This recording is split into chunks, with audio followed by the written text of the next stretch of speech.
Hello everyone, in this video I would like to review Module 4, Week 4, what to expect and some of your responsibilities. Before I do so, I want to go over a few housekeeping issues, and this is mostly from Week 3, but also an issue that I think should be clarified as this class moves forward. This issue has to do with completing work by the due date and turning it in by the due date. So for some reason I get emails from time to time from students, and these are students usually who perhaps missed the deadline and did not turn in work at the exact time. I just want to remind you of what the syllabus policy says, because I try to follow it unless there are reasons for me not to, and the only reason when I don't follow syllabus policies if there are exceptions, because policies usually come with exceptions. Now, when it comes to learning activities, these are activities that have its own specifications, and as you can see, the 20% of your grade, that includes reading, quiz, discussion, activities, apply activities. You guys have rhetorical analysis, which is coming up, that's 15%. The multimodal arguments is actually 25% of the grade, so you want to I'll pay attention to what's coming up. Notwithstanding, I want to say that all these activities lead up to your 100% grade, so you should be taking each of these activities we complete seriously. Now let me go over the course policy. So this is late work. I've gone over this in my course orientation video, but I want to go over this again.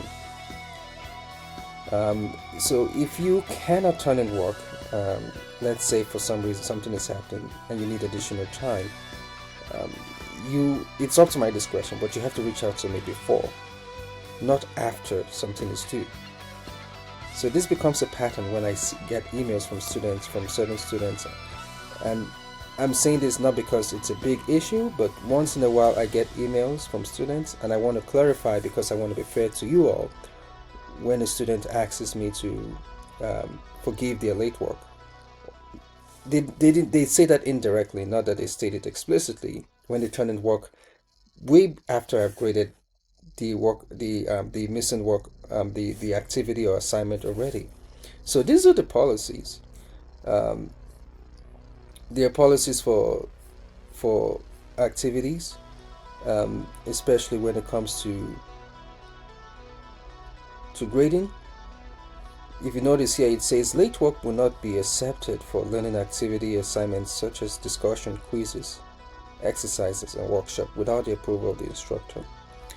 So when I get emails and students turning discussion activities, I'm wondering, okay, yeah, does the student realize the course policy, the late work policies? So I want to bring this to your attention so that I want to be fair to you all, and so that it doesn't seem as if I'm extending preferential treatment to anyone who turns in work because they begged me to grade it over the email. That said, let's go back to Module 4, Week 4, which is what I want to examine. So in Module 4, we are going to talk about logical fallacies. That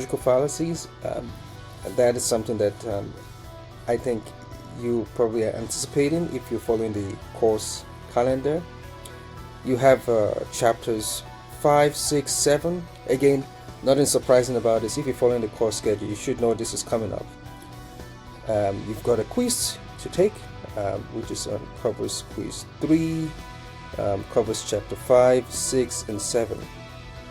There's a discussion board post on logical fallacies, and you have to turn in a reply post and create a rhetorical analysis introduction and outline. Okay, so once you do that, you're pretty much set for the week. Now, I want to say that in anticipation of rhetorical analysis project assignments, which you should be able to access the details. You can't see this, but I've prepared. There's going to be a virtual conference, and I have a video on that, but I haven't released that yet. because I just want to give you guys a heads up. So you in the virtual conference, you meet with me and we will discuss your paper. I think it's also an opportunity for you to get to know me as your instructor as well. But it's just for 10 minutes, so we don't have a lot of time to discuss. You'd also engage in a peer review, and this is after you engage in a peer review, then you sign up to meet with me. So I would have videos for this, so you guys can review and watch and understand my expectations. So that's in week 5.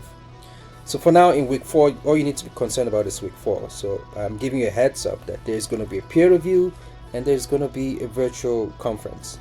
If you have questions, I would say keep those questions, write them down. For now, I want you to be concerned about week 4. I have done this before, so nothing is really. You can expect. There's nothing that really surprises me what happens in the virtual conference or peer review. But I anticipate this and I'll prepare for it when the time comes, which is next week. I would have more details. I know today is Super Bowl Sunday and I wanted to release this quick video. May the best team win. Enjoy the Super Bowl and enjoy the rest of your weekend. Bye bye.